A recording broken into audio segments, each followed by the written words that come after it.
नमस्कार मंडळी, सॅम्स किचनमध्ये तुमचं सगळ्यांचं खूप खूप स्वागत आहे.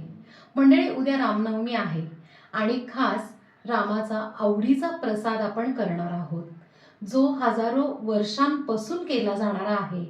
तर ते आहे केशर पानक्कम. हो, आता हे नाव ना तुम्हाला थोडंसं साऊथ इंडियन स्टाईल वाटेल.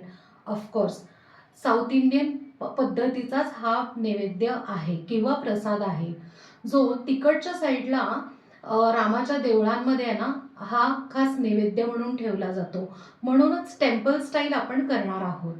आता हा जो नैवेद्य आहे, ह्याचे बेनिफिट्स पण भरपूर आहेत बरं का. जसं की डायजेशनसाठी छान आहे आणि महत्त्वाचं म्हणजे हा उन्हाळ्यात स्पेशली केला जातो. म्हणजे हा सरबताचाच प्रकार आहे, जो डिहायड्रेशनसाठी छान आहे.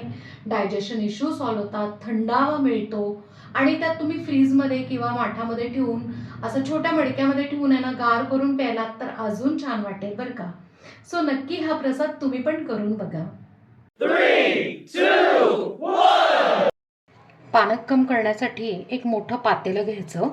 त्यात ना 1 वाटी बारीक चिरलेला गूळ, त्यात आता आपल्याला ना 4 वाट्या पाणी घालायचं आहे. हा जो गूळ आहे ना ह्याच्यातला, तो आपल्याला आहे ना असं कंटिन्यू हलवून आहे ना वितळून घ्यायचा आहे. अजिबात खडे राहिले नाही पाहिजे. 1-2 मिनटं हलवायचं आणि मग बाजूला ठेवायचं. जसं गूळ भिजेल तसा सॉफ्ट होईल आणि सॉफ्ट झाला की तो छान इझिली विरघळतो. आता आपण छान मिक्स केलेलं आहे. आपण आता हे जे पातेलं आहे ते बाजूला ठेवूयात, म्हणजे गूळ सॉफ्ट होईल. आता छोटं मिक्सरचं भांडं घेतलं आहे. त्यात ना 4 वेलची, पाव चमचा किंवा एक ना थोडेसे आहे ना आपले अख्खे मिरे, 5-6 केशराच्या काड्या. आपण आहे ना केशर पनक्कम करतोय म्हणून केशर महत्त्वाचं आहे. पाव चमचा सुंठ पावडर, पाव चमचा मीठ. आता ह्याची आपण फाईन पावडर करून घेऊया.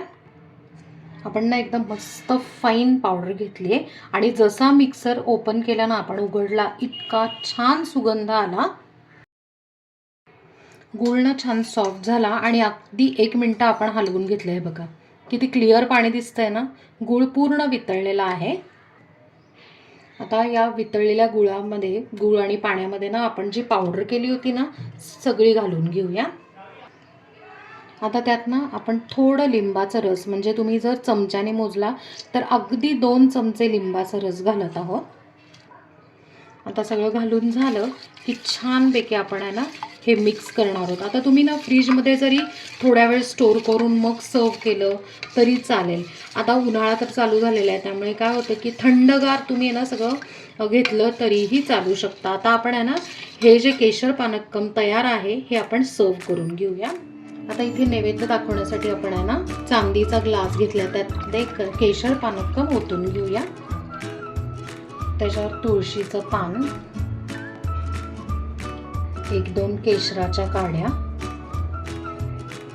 तर अशा पद्धतीने रामनवमीसाठी खास असा प्रभू श्रीरामचंद्र यांच्यासाठी आपण आहे ना मस्तपैकी त्यांच्या आवडीचा नैवेद्य म्हणजेच केशर पानक्कम तयार करून घेतलेला आहे.